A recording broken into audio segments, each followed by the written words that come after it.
हैं 6 मार्क्स का labour law के अंदर 5 सवाल हमारा हो गया था पिछले वीक। ठीक है, आज हम लोग कर रहे हैं 6 नंबर से। 6 नंबर का सवाल है हमारा अनऑर्गेनाइज्ड वर्कर। ठीक है, आपको शॉर्ट नोट लिखना है कि अनऑर्गेनाइज्ड वर्कर क्या होते हैं, उसमें कौन कौन सम्मिलित होता है। ठीक है, और उसके बारे में कि कैसे इसका रजिस्ट्रेशन होता है। ठीक है, कौन से फंड इनको मिलते हैं, ऐसा। तो अनऑर्गेनाइज्ड वर्कर को कोड ऑन सोशल सिक्योरिटी 2020 में डिफाइन किया गया है। ठीक है, इससे पहले जो भी लॉज थे उसमें अनऑर्गेनाइज्ड वर्कर के बारे में इतना प्रावधान नहीं था, इसीलिए इस सोशल सिक्योरिटी कोड में इसको ऐड किया गया। तो social security code 2020 aims to universalise social security by covering not only organized sector employees but also unorganized workers, ठीक है, who constitute a significant majority of India's workplace या workforce। ठीक है, भारत में अनऑर्गेनाइज्ड वर्कर का भी एक कम्युनिटी है जो बहुत लार्ज नंबर पर है। ठीक है, जो हमारे यहाँ पे कार्यरत हैं। ठीक है, काम करते हैं। तो उनके लिए जो है अनऑर्गेनाइज्ड वर्कर का प्रोविजन सोशल सिक्योरिटी कोड के अंदर जो है लाया गया, क्योंकि वो भी एक तरीके से हमारे देश में मेजॉरिटी में है। ठीक है, डेफिनेशन क्या है अनऑर्गेनाइज्ड वर्कर का इस एक्ट में? तो देखिए, unorganised worker means a home based worker, self employed worker or a wage worker in the unorganized sector who is not covered by employees provident fund or employees state insurance scheme। ठीक है, ये जो unorganised worker होते हैं वो self employed worker होते हैं। ठीक है, या होम बेस्ड वर्कर होते हैं, जैसे आप लोगों को पता होगा कुक, किसी कुक या बाई। ठीक है, ये सब जो होते हैं वो होम बेस्ड वर्कर होते हैं। सेल्फ एम्प्लॉयड वर्कर होते हैं जो अपना खुद से ही अपना काम करते हैं। ठीक है, सेल्फ एम्प्लॉयड। तो एक और होता है वेज वर्कर, जो अनऑर्गेनाइज्ड सेक्टर में वो पैसा कमाने वेजेस के ऊपर काम करते हैं। ठीक है, ये इनको प्रोविडेंट फंड नहीं मिलता है। ठीक है, और इनको ईएसआईसी भी नहीं मिलता है। अब इसके अंदर ये जो अनऑर्गेनाइज्ड वर्कर है, इसमें कौन कौन से वर्कर आ सकते हैं? पहला है एग्रीकल्चरल वर्कर। ठीक है, जो खेतीहर होते हैं, खेतीहर कामगार, उनको इस अनऑर्गेनाइज्ड वर्कर के अंदर माना गया है। ठीक है, दूसरा है स्ट्रीट वेंडर, जो रोड साइड में देखते होंगे आप, भेलपुरी या पानी पूरी बेचते हैं। ठीक है, या आपने देखा होगा चप्पल जूता वैसे ही नीचे रोड पे बिछा के बेचते हैं। ठीक है, या आइसक्रीम वगैरह बेचते हैं रोड साइड में। तो जो भी रोड साइड वेंडर्स होते हैं वो भी अनऑर्गेनाइज्ड वर्कर में ही आते हैं। तीसरा है डोमेस्टिक वर्कर। डोमेस्टिक वर्कर का मतलब जो आपने देखा होगा अमीरों के घर में रहते हैं, कुक रहता है, बाई रहता है, ये झाड़ू पोछा के लिए अलग से वो लेडीज या लड़का आता है। ठीक है, तो वो सारे डोमेस्टिक वर्कर होते हैं, तो वो भी अनऑर्गेनाइज्ड वर्कर के अंदर ही कवर होता है। कंस्ट्रक्शन वर्कर भी अनऑर्गेनाइज्ड वर्कर में आते हैं। माइग्रेंट वर्कर, जो दूसरे स्टेट से या दूसरे जिले से, ठीक है, मतलब वहाँ का रेसिडेंस नहीं है उसका और कहीं वो और से आया है, तो वो माइग्रेंट कहलाता है। ठीक है, जैसे हमारे मतलब मुंबई का मान लो, तो मुंबई में अदर स्टेट से जो आते हैं वो माइग्रेंट होते हैं। ठीक है, वैसे ही अगर आप दुबई में जाएं, भारत से अगर कोई दुबई में जाता है तो वहाँ पे काम करता है तो उसको माइग्रेंट वर्कर बोलते हैं। ठीक है, वहाँ उसका रेसिडेंस नहीं है ऐसा, और कहीं से और से आया है। नेक्स्ट है स्मॉल शॉपकीपर, छोटे मोटे जो दुकानदार होते हैं वो भी अनऑर्गेनाइज्ड वर्कर के अंदर ही कवर किए गए हैं। ठीक है, अब अनऑर्गेनाइज्ड वर्कर का भी रजिस्ट्रेशन होता है। ठीक है, इस कोड के तहत, तभी तो पता चलेगा ना गवर्नमेंट को, डेटा रहेगा कि कितने अनऑर्गेनाइज्ड वर्कर हैं। ठीक है, तो उसके लिए रजिस्ट्रेशन कराना होता है ताकि ये सोशल सिक्योरिटी कोड के तहत जो भी स्कीम्स हैं वो आपको मिले। ठीक है, तो कैसे कराएंगे? तो unorganised worker must self register on a centralised portal, that is e Shram. ठीक है, ई श्रम नाम का एक पोर्टल है भारत सरकार का, वो सेंट्रल लेवल पे पोर्टल है। ठीक है, आपको खुद से उस पे जाके सेल्फ रजिस्टर करना होता है। उसमें क्या क्या आपसे मांगेगा? बेसिक डॉक्यूमेंट लगेगा, आधार कार्ड लगेगा, पैन कार्ड लगेगा और बैंक का डिटेल लगेगा। ठीक है, इसके बाद जो है workers are issued a unique identification number, इसके बाद आपको यूएएन नंबर जो है मिल जाएगा। नेक्स्ट है आपका सोशल सिक्योरिटी स्कीम। इसके अंदर जब आप रजिस्ट्रेशन करा लेते हैं तो इसके बाद आपको स्कीम्स जो भी होगा सोशल सिक्योरिटी कोड के तहत वो सारे आपको मिलेंगे। The code empowers the central and state government to launch welfare schemes for unorganised worker. क्या क्या देगा उसके अंदर? पहला है लाइफ एंड डिसेबिलिटी कवर रहेगा उसमें, हेल्थ एंड मैटरनिटी बेनिफिट रहेगा उसमें, ओल्ड एज प्रोटेक्शन पेंशन के तौर पे मिलेगा, ठीक है, हाउसिंग का मिलेगा, स्किल डेवलपमेंट के लिए मिलेंगे और चाइल्ड एजुकेशन के लिए भी स्कीम का प्रावधान किया गया है, ठीक है।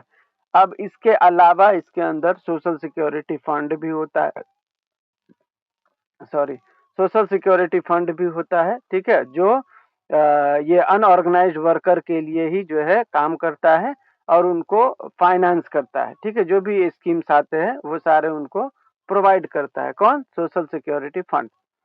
Funding will come from the government, CSR contribution and other notified sources, ठीक है, ये जो फंडिंग होता है सोशल सिक्योरिटी फंड के तहत वो गवर्नमेंट करता है, सरकार करता है, ठीक है। अब ये जरूरी क्यों है? Recognised and integrates informal sector workers into the national social security framework aims to ensure minimum social protection especially for economically vulnerable groups, ठीक है।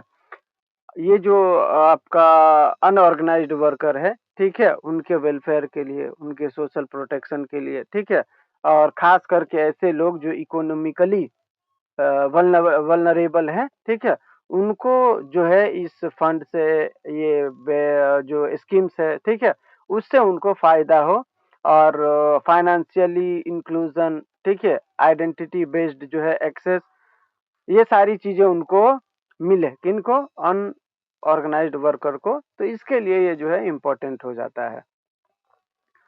नेक्स्ट क्वेश्चन है हमारा 7वां, फैक्ट्रीज एंड प्लांटेशन, ठीक है, इसको भी डिफाइन करने बोल रहा है आपको कि ये सोशल सिक्योरिटी कोड के तहत फैक्ट्री और प्लांटेशन के बारे में लिखिए, ठीक है। तो the code on social security 2020 consolidate and simplifies multiple labor laws to extend social security benefit to various categories, ठीक है, of worker including those employed in factory and plantation.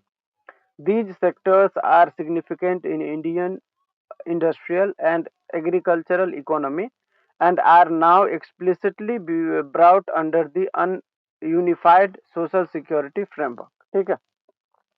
ये जो सोशल सिक्योरिटी कोड है इसके तहत बहुत सारे worker को बेनिफिट दिया गया है, ठीक है, बहुत सारे ऐसे लेबर लॉज हैं जिसको इस एक्ट के तहत कंसोलिडेट करके सिंप्लीफाई किया गया है, ठीक है। इसमें बहुत सारे तरीके के वेरियस टाइप्स ऑफ वर्कर्स को कवर किया गया है, ठीक है।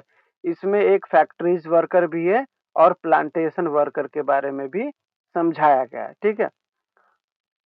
ये जो सेक्टर है फैक्ट्रीज और प्लांटेशन, ये इंडस्ट्री और एग्रीकल्चर इकोनॉमी के लिए, ठीक है, जो भी वर्कर अपने योगदान देते हैं, जो भी वर्कर्स उसमें काम करते हैं, उनके लिए किस तरीके से हम प्रोटेक्शन दे पाएंगे, किस तरीके से उनको स्कीम मिल पाएगा, ठीक है, इसके बारे में आपको बताना है, ठीक है। अब इस एक्ट के तहत the code applies to factory and plantation employee, ठीक है, a specified number of worker and provide for their inclusion in social security scheme, ठीक है। ये बोल रहा है जो भी फैक्ट्रीज के वर्कर हैं या प्लांटेशन के एम्प्लॉइज हैं, ठीक है, इनके लिए जो है सोशल सिक्योरिटी स्कीम को इंक्लूड किया गया है इस एक्ट के तहत, जिसमें इनको ईपीएफ मिलेगा, एम्प्लॉय प्रोविडेंट फंड मिलेगा, स्टेट इंश्योरेंस मिलेगा, ग्रेचुइटी भी मिलेगा, मैटरनिटी बेनिफिट मिलेगा। किनको? जो फैक्ट्रीज के एम्प्लॉयज हैं या प्लांटेशन के वर्कर हैं, ठीक है, उनको डिसेबिलिटी एंड डिपेंडेंट बेनिफिट भी मिलेगा, पेंशन और इंश्योरेंस स्कीम भी मिलेगा, ठीक है।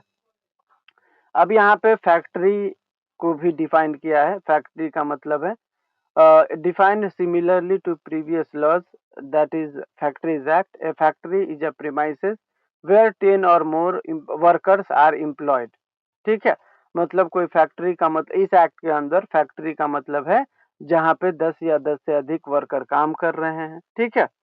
नेक्स्ट है आपका plantation. Plantation include state engaged in agriculture, horticulture और सिल्वीकल्चर, ठीक है, such as tea, coffee, rubber plantation, typically employing 10 और मोर वर्कर। ये बोल रहा है प्लांटेशन का मतलब जो एग्रीकल्चर का काम करते हैं, हॉर्टिकल्चर का काम करते हैं, ठीक है, जैसे टी का बगान चलाते हैं, कॉफी का बना रहे हैं, या रबर का कोई प्लांटेशन है, ठीक है, या आपको पता होगा ये भेड़ बकरी जो पालते हैं, या मुर्गी फार्म चलाते हैं, या फिश फार्म चलाते हैं, ठीक है, ये सभी एग्रीकल्चर में ही आता है। वहां पे भी इम्प्लॉइज होते हैं, वर्कर होते हैं जो काम करते हैं, ठीक है, तो वो सारी चीजें प्लांटेशन के अंदर आ जाता है।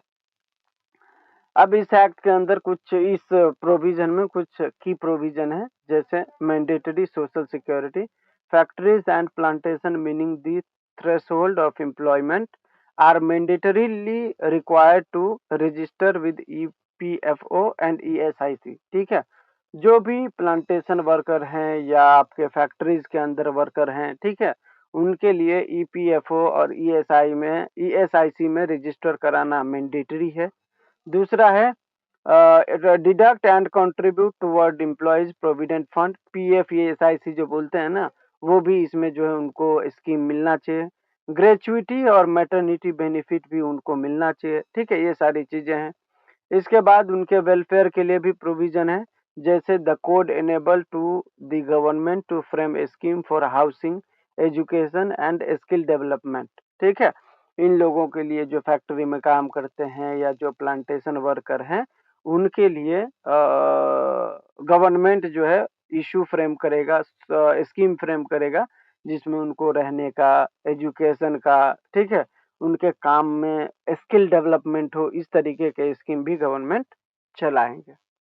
तो ये हो गया 7वां।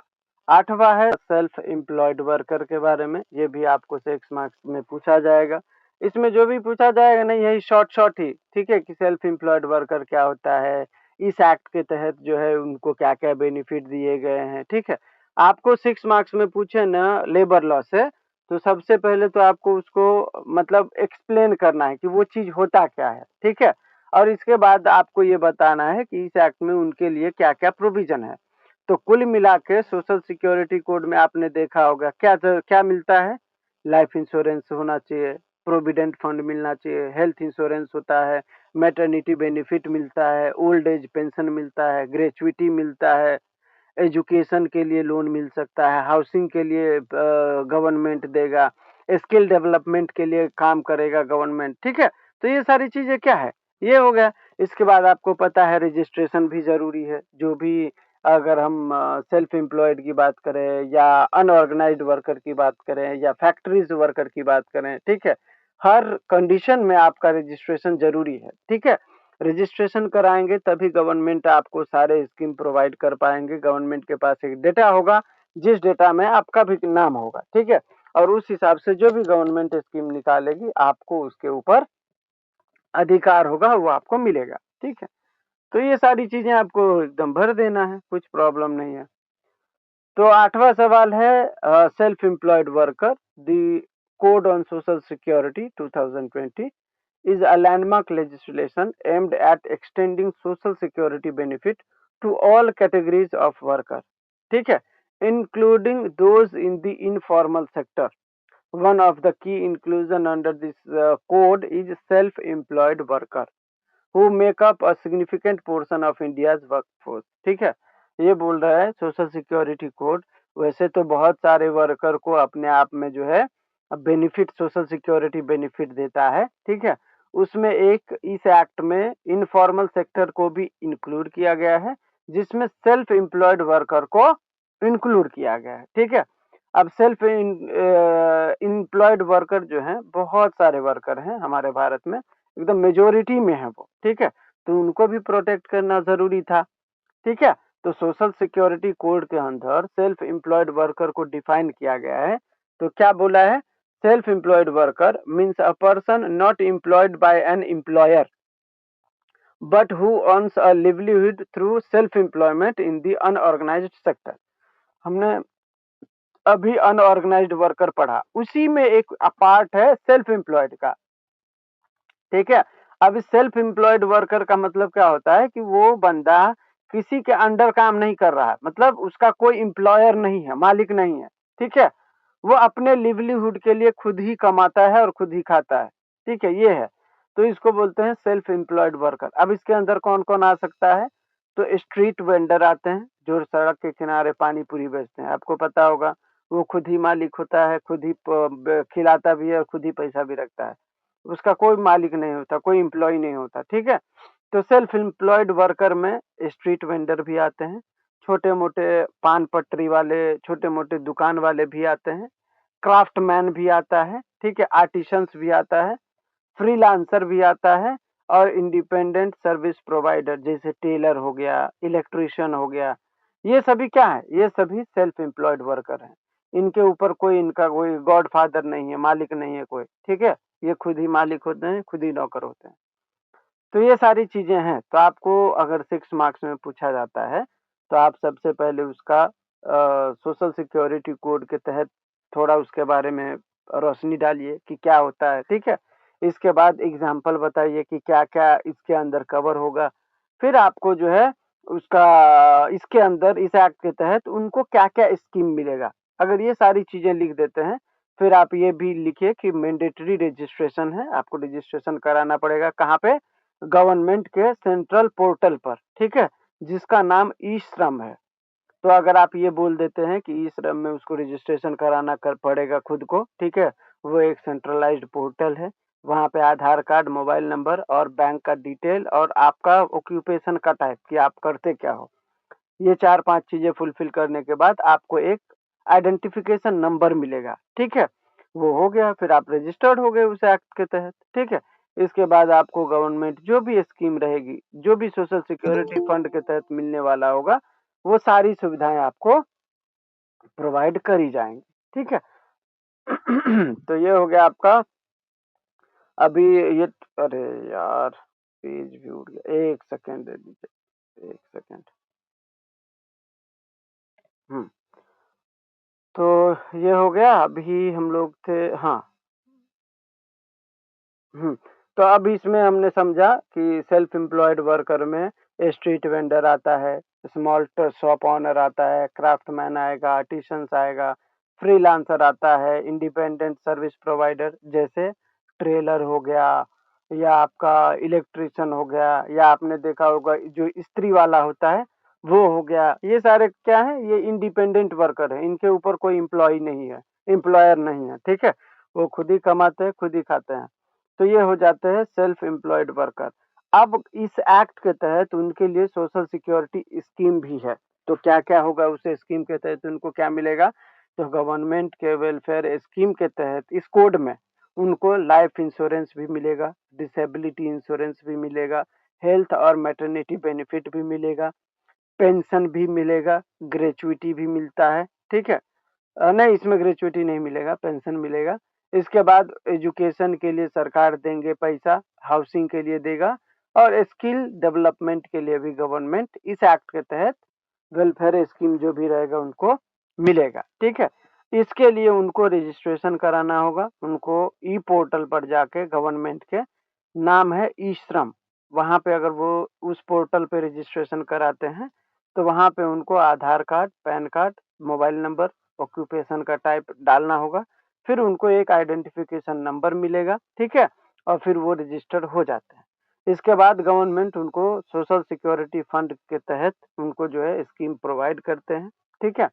बस हो गया, ये सारी चीजें आपको भर देनी है, ठीक है। 9th नंबर का क्वेश्चन है हमारा, एम्प्लॉय प्रोविडेंट फंड क्या होता है, इसके बारे में 6 मार्क्स के लिए पूछा गया है। The Employee Provident Fund is a retirement saving scheme for employees in the organized sector, where both the employee and employers contribute a specific percentage of the employee's salary to a fund, which earns interest and is payable to the employee at retirement or under certain conditions। ठीक है, तो आपने पता होगा आपको provident fund के बारे में, पीएफ के बारे में, ठीक है, जिसमें कोई कंपनी अपने तरफ से 1,000 कटाता है, ठीक है, और वो 1000 जो है सैलरी में से कटता है उसके, ठीक है। और इस तरीके से उनका जमा होता है और फिर बाद में उनको जो है डबल करके रिटायरमेंट के टाइम पे मिलता है। तो यही होता है ईपीएफ, ठीक है, एम्प्लॉय प्रोविडेंट फंड बोलते हैं। ये खास करके जब कोई बंदा कंपनी छोड़ता है ना, तो उनके पास जो है कंपनी ने जो भी उनसे डिडक्ट किया होता है पीएफ के नाम पर, ठीक है, वो उनके गवर्नमेंट के पोर्टल पे अवेलेबल होता है और डिटेल में रहता है। आपको जब चाहिए आप उसमें से निकाल सकते हैं। अभी तो ऑनलाइन भी कर दिए हैं कि आप पीएफ ऑनलाइन चेक भी कर सकते हैं, निकाल भी सकते हैं, ठीक है। तो यही होता है एम्प्लॉय प्रोविडेंट फंड। अब इसके लिए हमारे भारत में कौन सा कानून अभी है, तो हमारे भारत में सोशल सिक्योरिटी कोड ही है, ठीक है, जिसके अंदर ये आपका जो है ईपीएफ जो है दिया जाता है, ठीक है। Under the Code on Social Security 2020, the EPF is one of the social security scheme, ठीक है, managed and regulated by the Central Board of Trustee under Employee Provident Fund Organization, ठीक है। ये भारत सरकार के द्वारा, ठीक है, उनका एक बोर्ड ऑफ ट्रस्टी है जिसके अंदर एम्प्लॉय प्रोविडेंट फंड ऑर्गेनाइजेशन है, वो उनको जो है प्रोवाइड करते हैं। लेकिन ये जो स्कीम है वो सोशल सिक्योरिटी कोड के तहत ही दिया जाता है, ठीक है। The code consolidate and replace the earlier act. पहले था, आपको पता होगा, इस एक्ट के अंदर 9-10 एक्ट थे जिसको हटा दिया गया।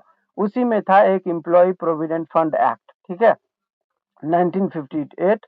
उसके साथ ही 8 लेबर लॉ को जो है कंसोलिडेट कर दिया गया, रिप्लेस कर दिया गया, जिसके बदले हमने ये सोशल सिक्योरिटी कोड लाया, ठीक है।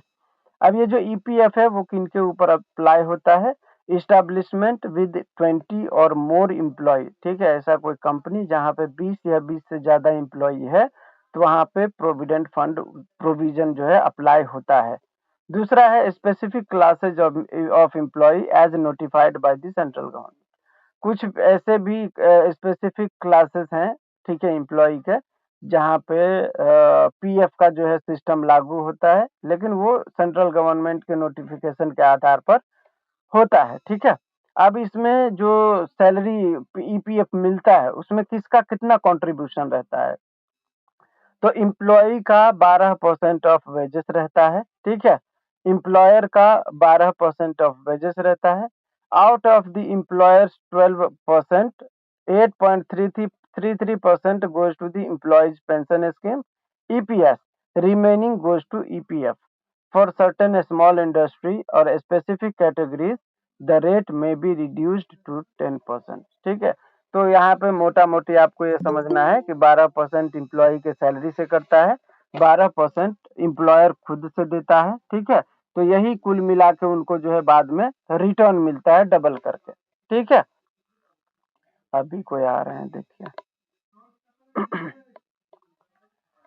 ये हो गया। इसके बाद जो है इसके अंदर जो आपका ये क्या बोलते हैं पीएफ है, उसके अंदर देखिए वेजेस इंक्लूड बेसिक पे, डीए, रिटेनिंग अलाउंस, ठीक है। मतलब पीएफ किसके ऊपर मिलता है, तो ये तीनों को जोड़ के, ठीक है, उसके आधार पर उनका पीएफ कटता है और पीएफ कटने के बाद फिर जब वो लेंगे तब उनको डबल करके मिलता है, ठीक है।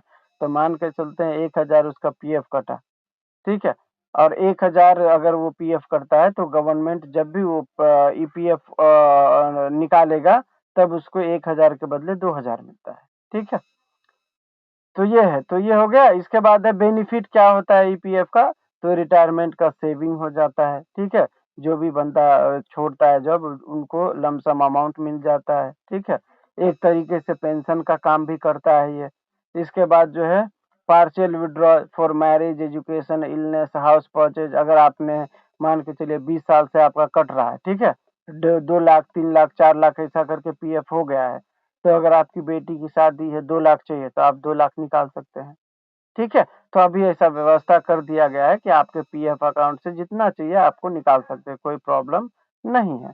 इसमें होता है tax benefit, EPF contribution, interest and withdrawal after 5 year are tax exempt under certain condition, ठीक है। आपके ईपीएफ पर टैक्स भी नहीं लगता है, ठीक है। तो ये जो है मेन इसमें जो है आपका ईपीएफ के संदर्भ में है। नेक्स्ट है आपका compliance under the code, digitisation of record and registration. आपका नाम रजिस्टर्ड होना चाहिए, ठीक है, ईपीएफओ के पोर्टल पर, ठीक है, आपका रिकॉर्ड होना चाहिए, यूएएन नंबर आपके पास होना चाहिए, ठीक है। तो ये सारी चीजें हैं। नेक्स्ट है आपका 10वां सवाल, inter state migrant worker and types of worker. तो इंटर स्टेट माइग्रेंट वर्कर कौन होता है? तो इंटर स्टेट माइग्रेंट वर्कर को सेक्शन 2 सब सेक्शन 41 में एक्सप्लेन किया गया है सोशल सिक्योरिटी कोड के। इसके अंदर बताया गया है,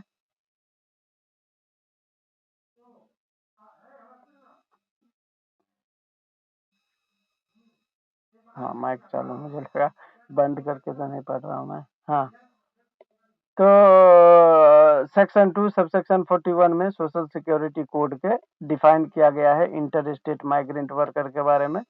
क्या बोलता है देखिए, an inter state migrant worker is a person who is employed in an establishment and who has migrated from one state to another state for employment, ठीक है, either on their own through a contractor earning wages up to 18,000 per month or any amount as notified by the government। ये बोल रहा है कि inter state migrant worker का मतलब, एक सीधा सा एग्जांपल, यूपी बिहार के लोग महाराष्ट्र में आते हैं, तमिलनाडु जाते हैं, ठीक है, या बेंगलोर जाते हैं, या हैदराबाद जाते हैं, कहीं भी जाते हैं, तो उसको उनको क्या बोलेंगे? Inter state migrant worker. एक स्टेट से दूसरे स्टेट में जाके नौकरी करना, ठीक है, ये होता है माइग्रेंट वर्कर।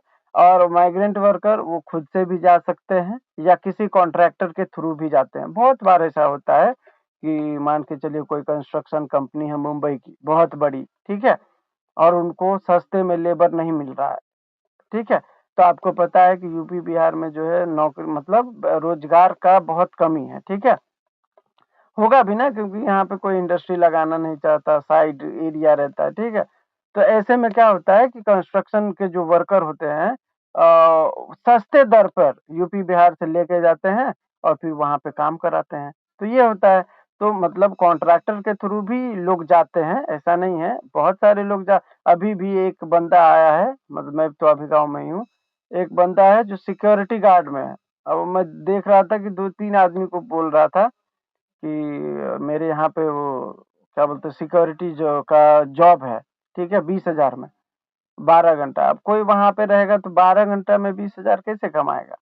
वहां के लिए तो लगेगा कि नहीं यार बहुत कम है, लेकिन यहाँ के लिए बहुत ज्यादा है, ठीक है, ऐसा होता है। तो बहुत सारे ऐसे कॉन्ट्रैक्टर भी आते हैं जो यहाँ से लोगों को लेके जाते हैं। तो ये मतलब कहने का सार ये है कि आप खुद से भी अगर गए तो भी माइग्रेंट वर्कर कहलाओगे, कोई कॉन्ट्रैक्टर भी लेके गया तो भी आप जो है माइग्रेंट वर्कर ही कहलाओगे, ठीक है। अब फीचर क्या है माइग्रेंट वर्कर का? Applies to both contractual and directly employed worker. ये दोनों के लिए अप्लाई एप्लीकेबल है, चाहे आप खुद से जाओ डायरेक्टली एम्प्लॉयड हो जाओ, ठीक है, या आप कॉन्ट्रैक्ट के थ्रू जाओ। Includes self-motivated migrant, not just those recruited through contractor, unlike earlier laws। अभी जो है सेल्फ मोटिवेटेड लोग भी जाते हैं। अगर आपको इच्छा है कि मुझे बाहर में जाना है, दिल्ली, मुंबई, कलकत्ता, बनारस, जहाँ भी जाना है, आप वहाँ पे जाके काम कर सकते हैं, ठीक है। तो आप अपने विश से भी जा सकते हैं और बाकी किसी कॉन्ट्रैक्टर के थ्रू भी जा सकते हैं। Entitle to social security benefit, ये जो इंटर स्टेट माइग्रेंट वर्कर हैं उनके लिए भी सोशल सिक्योरिटी कोड के तहत सिक्योरिटी बेनिफिट है। ईपीएफ मिलेगा उनको, ईएसआईसी का भी मिलेगा, जितने भी वेलफेयर स्कीम्स हैं वो सारे उनको मिलेंगे, ठीक है। अब उनके लिए वेलफेयर मेजर के तौर पे क्या है, रेशन कार्ड रहेगा, हेल्थ केयर रहेगा, इंश्योरेंस उनको मिलेगा, ठीक है। उनको लेकिन रजिस्ट्रेशन कराना पड़ेगा ई पोर्टल पर जिसका नाम है ई श्रम, ठीक है। इसके बाद गवर्नमेंट उनको जो है बेनिफिट देगा, जो भी स्कीम्स रहेंगे, हाउसिंग का हो या स्किल डेवलपमेंट का हो, वो सारी चीजें देंगी, ठीक है। तो ये हो गया आपका पहला सवाल इंटर स्टेट माइग्रेंट वर्कर के बारे में। दूसरा पूछ रहा है टाइप्स ऑफ वर्कर, कितने टाइप के वर्कर होते हैं? पहला है एम्प्लॉई, ठीक है, एम्प्लॉई को सेक्शन 2 सब सेक्शन 26 में बताया गया है। एम्प्लॉई का मतलब ये कि जो वेजेस के लिए काम करता है, ठीक है, चाहे वो स्किल्ड बंदा हो या अनस्किल्ड हो, टेक्निकल हो, डायरेक्ट एम्प्लॉयड हो या अनडायरेक्ट हो, कोई फर्क नहीं पड़ता। एम्प्लॉय मतलब वेजेस के लिए काम करना, ठीक है। वर्कर इसके बाद दिया हुआ है, वर्कर सेक्शन 2 सब सेक्शन 85 में बताया गया है, ठीक है। ब्रॉडर देन एम्प्लॉय, एम्प्लॉय से बहुत ब्रॉड है। It and include any person who work for wages, ठीक है। Covers casual, temporary and part time worker. Employ में पार्ट टाइम का जिक्र नहीं है, टेम्पररी का जिक्र नहीं है, कैजुअल का जिक्र नहीं है, ठीक है। तो इसका मतलब है कि एम्प्लॉय एक स्पेसिफिक बंदे को बोलेंगे, ठीक है। लेकिन वर्कर का मतलब है किसी भी फील्ड में काम करता हो, पैसा मिलता हो, बस हो गया। चाहे वो पार्ट टाइम करता हो, शॉर्ट टाइम करता हो, टेम्पररी करता हो, ठीक है। मतलब किसी भी तरीके के जो भी वर्कर काम करने वाले हैं, सब कामगार वर्कर में आएंगे। नेक्स्ट है इसमें वर्कर के टाइप में गिग वर्कर। गिग वर्कर का मतलब डिलीवरी बॉय, ठीक है। या कोई राइडिंग वाला है, उबर, या आपका ले लो ओला, ठीक है। बाइक चलाते हैं ना, बिठा के लेके जाते हैं इधर से उधर, तो ये सारे गिग वर्कर में आते हैं। A person who perform work outside of traditional employer employee relationship, ठीक है। एम्प्लॉयर एम्प्लॉई का रिलेशनशिप जो होता है ना हमारे यहाँ पर ट्रेडिशनल, ठीक है, उसको छोड़ के, ठीक है, अलग कोई परफॉर्म कर रहा है कोई काम, चाहे वो ऑनलाइन प्लेटफॉर्म पे करता हो किसी भी तरीके से, ठीक है, तो वो गिग वर्कर कहलाता है। एग्जाम्पल के तौर पर डिलीवरी पर्सन मस्त है, ठीक है। नेक्स्ट है प्लेटफॉर्म वर्कर। प्लेटफॉर्म वर्कर का मतलब a person engaged in work through online platform to access individual or organization for solving a specific problem providing service, ठीक है। चाहे वो फ्रीलांसर हो, ऐप बेस्ड सर्विस हो, ठीक है। ये सारी चीजें किस में आती हैं, प्लेटफॉर्म वर्कर में आता है।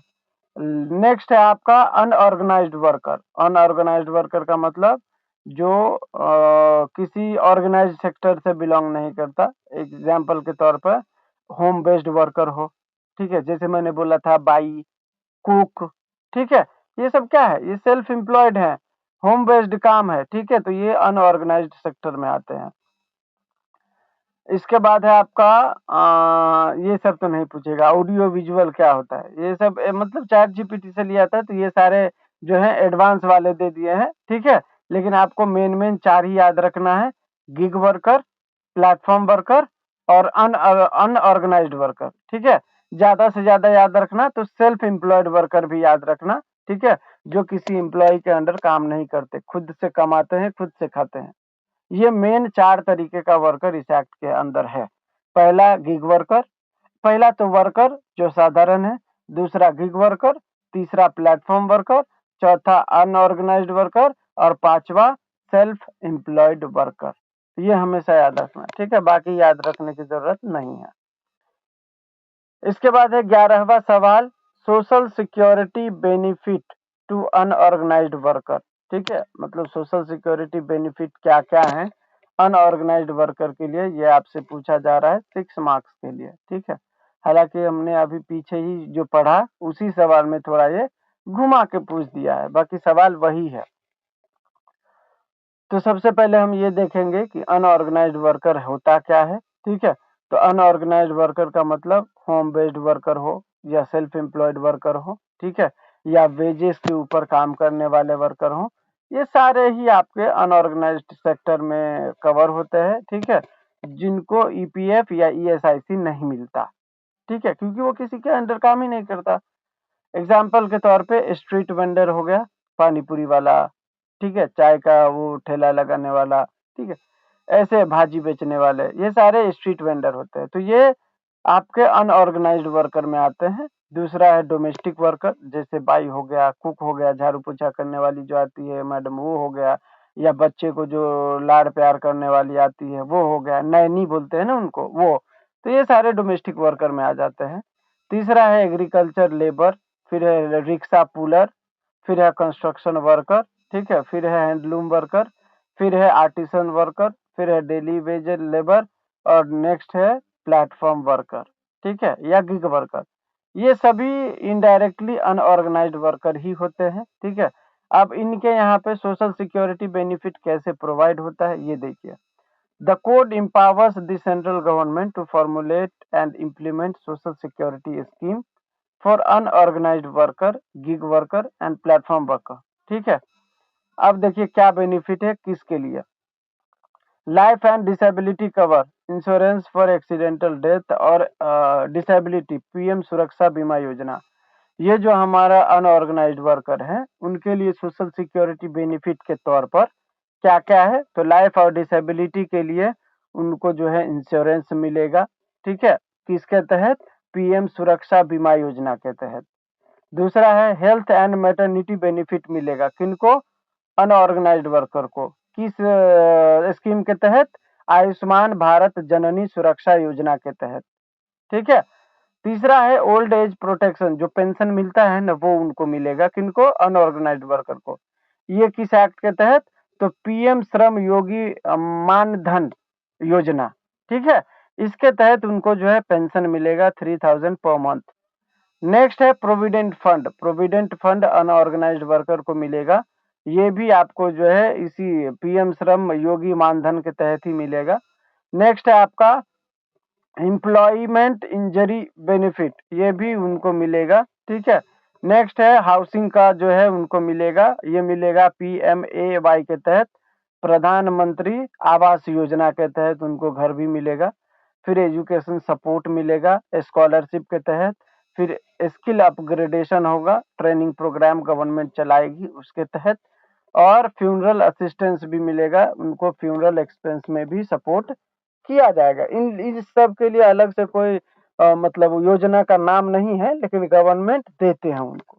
ठीक है, होगा भी नाम तो चैट जीपीटी को पता नहीं था तो उसने नाम नहीं दिया है। ठीक है, इसके बाद है ये बेनिफिट उनको कैसे मिलता है, तो गवर्नमेंट स्कीम जो है गवर्नमेंट के थ्रू मिलेगा।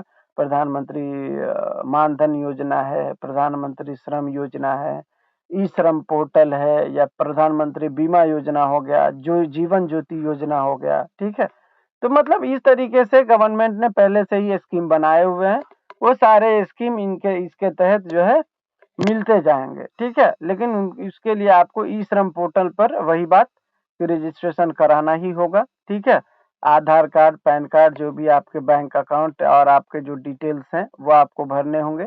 इसके बाद आपको एक अकाउंट नंबर मिलेगा, इसके बाद जो है आप सारे बेनिफिट को एक्सेस कर पाएंगे, ये हमेशा याद रखिएगा। अब इसमें गवर्नमेंट जो है अपने लेवल पे बोर्ड भी बनाया है ताकि हर लोगों को बेनिफिट मिले, हर वर्कर को मिले। सेंट्रल गवर्नमेंट के तौर पर सेंट्रल लेवल पे काम होता है, नेशनल लेवल पे काम होता है, स्टेट गवर्नमेंट भी अपने स्टेट लेवल पर जो है स्कीम को वो देखता है कि स्कीम पूरा मिल रहा है या नहीं मिल रहा है। ठीक है, ये सारी चीजें हैं। नेक्स्ट है क्वेश्चन 12वां, maintenance of register record and returns. ठीक है, ये आज के लिए हमारा लास्ट है, तो 8 बचेगा तो हम लोग नेक्स्ट लेक्चर में उसको खत्म कर लेंगे कल ही।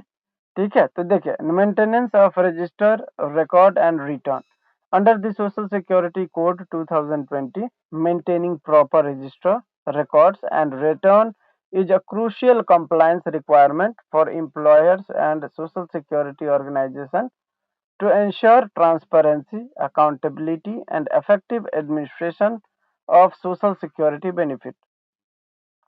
ठीक है, तो ये बोल रहा है कि जो भी आपके क्या बोलते हैं एम्प्लॉई होंगे या एम्प्लॉयर्स होंगे। ठीक है, मैं खास करके एम्प्लॉयर्स के लिए ही है कि वो जहाँ पे भी एम्प्लॉई को जॉब देते हैं, कोई भी ऑर्गेनाइजेशन हो, ठीक है, वो अपना रिकॉर्ड मेंटेन रखेंगे, उनके पास कितने स्टाफ हैं उनका रजिस्टर में नाम होना चाहिए, उनका सारा रिकॉर्ड होना चाहिए, वो रिटर्न फाइल कर रहे हैं या नहीं कर रहे हैं वो सारी चीजें होनी चाहिए। ठीक है, तो इससे क्या होगा, सोशल सिक्योरिटी ऑर्गेनाइजेशन उसको जो है मतलब देखेंगे ट्रांसपेरेंसी मेंटेन है या नहीं है, अकाउंटेबिलिटी इंश्योर करना या इफेक्टिव एडमिनिस्ट्रेशन के लिए। ठीक है, ये सारी चीजें जरूरी है। क्या क्या, maintenance of register record and return.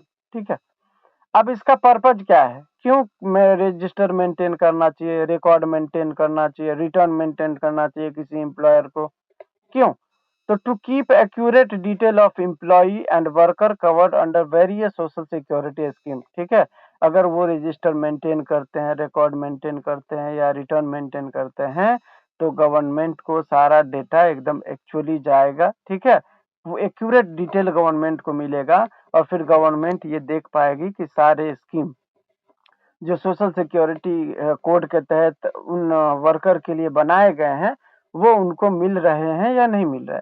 तो जब तक डेटा नहीं होगा एम्प्लॉइज के, तब तक कैसे आप डिसाइड करोगे कि किसको कितना मिला, बराबर। अगर 100 एम्प्लॉई हैं भारत सरकार के पोर्टल पे रजिस्टर्ड, तो फिर भारत सरकार 100 एम्प्लॉई के तहत ही स्कीम देगा ना, ठीक है, ऐसा। तो ये हो गया। दूसरा है to enable monitoring of contribution benefit disbursement and compliance, ठीक है। जो भी बेनिफिट हो रहा है या जो भी कंट्रीब्यूशंस है, ठीक है, वो उनको मॉनिटर करने के लिए, कंप्लायंस करने के लिए ये जो है maintenance of register record and return जरूरी हो जाता है, ठीक है। नेक्स्ट है facilitate inspection and auditing by authorities. अगर कोई भी एम्प्लॉयर अपने यहाँ पे रजिस्टर मेंटेन रखता है, रिकॉर्ड मेंटेन रखता है, ठीक है, रिटर्न मेंटेन रखता है, तो वो जो अथॉरिटी वहाँ पे ऑडिट करने आएंगे या इंस्पेक्शन करने आएंगे, उनको हेल्प मिलता है, ठीक है, कि भाई ये सारी चीजें करके रखे हैं। अगर ये जो स्कीम्स है वो नहीं मिल पा रहा है, ठीक है, या किसी न किसी तरीके से एम्प्लॉयर ने मेंटेनेंस नहीं किया है रजिस्टर को या रिकॉर्ड को, तो इसके लिए रिस्पॉन्सिबल कौन होगा, ठीक है, हु इज रिस्पॉन्सिबल? तो employers, both in organised and unorganised sector. अगर किसी एम्प्लॉय को गवर्नमेंट के सारे स्कीम नहीं मिल पा रहे हैं और एम्प्लॉयर ने रजिस्टर या रिकॉर्ड मेंटेन नहीं रखा है, तो उसके लिए एम्प्लॉयर ही जिम्मेदार होगा। एम्प्लॉयर का मतलब मालिक, ठीक है, क्योंकि उनकी ड्यूटी थी कि वो रिकॉर्ड मेंटेन रखे, उसने नहीं किया है, तो जिम्मेदार भी तो वही होगा ना। दूसरा है सोशल सिक्योरिटी ऑर्गेनाइजेशन। भारत सरकार द्वारा सोशल सिक्योरिटी कोड जब एक्ट बनाया गया, तो इसके तहत सोशल सिक्योरिटी ऑर्गेनाइजेशन भी बनाए गए, ठीक है, जो इन सारी चीजों को देखेंगे कि कहीं पे एम्प्लॉय को कोई बेनिफिट नहीं मिल रहा है या स्कीम कोई छिपाई जा रही है, ये सारी चीजें, ठीक है। तो अगर इस तरीके का कोई रिकॉर्ड मेंटेन नहीं कर पा रहा है एम्प्लॉयर, तो ये सोशल सिक्योरिटी ऑर्गेनाइजेशन के लिए भी जिम्मेदारी का जो है सवाल खड़ा करता है। लास्टली है वेलफेयर बोर्ड। वेलफेयर बोर्ड भी इस एक्ट के तहत बनाया गया है, ठीक है, जो अनऑर्गेनाइज्ड वर्कर के लिए काम करता है। अगर इन्होंने कोई रिकॉर्ड मेंटेन नहीं किए हैं, जिसके कारण अनऑर्गेनाइज्ड वर्कर या जो भी वर्कर्स हैं, उनको अगर सोशल सिक्योरिटी एक्ट के तहत बेनिफिट नहीं मिल रहा है, स्कीम नहीं मिल रहा है, तो वेलफेयर बोर्ड भी रिस्पॉन्सिबल माना जाएगा, ठीक है। अब ये जो रजिस्टर होते हैं या रिकॉर्ड होता है, वो कितने टाइप का होता है? तो बहुत टाइप के रजिस्टर या रिकॉर्ड बनाए जाते हैं, ठीक है। रजिस्टर ऑफ एम्प्लॉय वर्कर तो एक होता है कंपनी के अंदर register of employ and worker. पहला रजिस्टर ये होता है, इसमें उनका नाम, एज, जेंडर, वेजेस, एम्प्लॉयमेंट पूरा डिटेल होता है, ठीक है, और ई श्रम आईडी का भी नंबर लिखा होता है। दूसरा है register of contribution, details of contribution made by employer and employ. जो पीएफ वगैरह करता है ना, तो एम्प्लॉयर ने कितना कंट्रीब्यूट किया है, एम्प्लॉय ने कितना कंट्रीब्यूट किया, ये इस सब के लिए एक रजिस्टर ऑफ कंट्रीब्यूशन बनता है। फिर attendance wages, attendance and wages record के लिए वो बनता है डायरी, ठीक है, रजिस्टर, जिसमें उनका डेली अटेंडेंस लिया जाता है। किसी दिन नहीं आया तो उसका उस दिन का काट के कितना हो गया कैलकुलेशन, वो लिखा जाता है। फिर रजिस्टर ऑफ एक्सीडेंट या इंजरी होता है, फिर रिटर्न रिपोर्ट के लिए बनाया जाता है। तो ये सारी चीजें जो है इसके तहत है। इसके बाद रजिस्टर ऑफ बेनिफिट पेड भी लिखा जाता है डायरी में, ठीक है, एक रजिस्टर बनाया जाता है। उसमें मैटरनिटी बेनिफिट किसको मिला है, पेंशन किसको मिला है, मेडिक्लेम किस किस ने क्लेम किया है, इसका भी एक अलग से रजिस्टर होता है, ठीक है।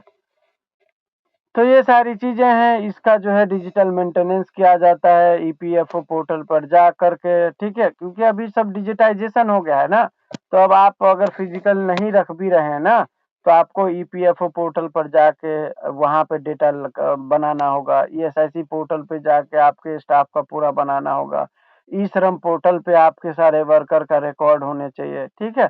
तो ये सारी चीजें हैं जो गवर्नमेंट एक्सेस कर पाए और आप भी बना के रखो, ताकि रिटर्न एक तरीके से आप ऑनलाइन फाइल कर पाओ, ठीक है। इसके बाद जो है इंस्पेक्शन और ऑडिट भी होता है अथॉरिटी के द्वारा, जो गवर्नमेंट ने बनाए हैं। अगर आपने ये सारी चीजें मेंटेन नहीं की हैं, ठीक है, रजिस्टर या रिटर्न, तो आपके ऊपर पेनल्टीज भी लगाई जा सकती हैं और लीगल एक्शन भी आपके ऊपर हो सकता है। ठीक है, तो उम्मीद है आप लोगों को समझ में आया होगा।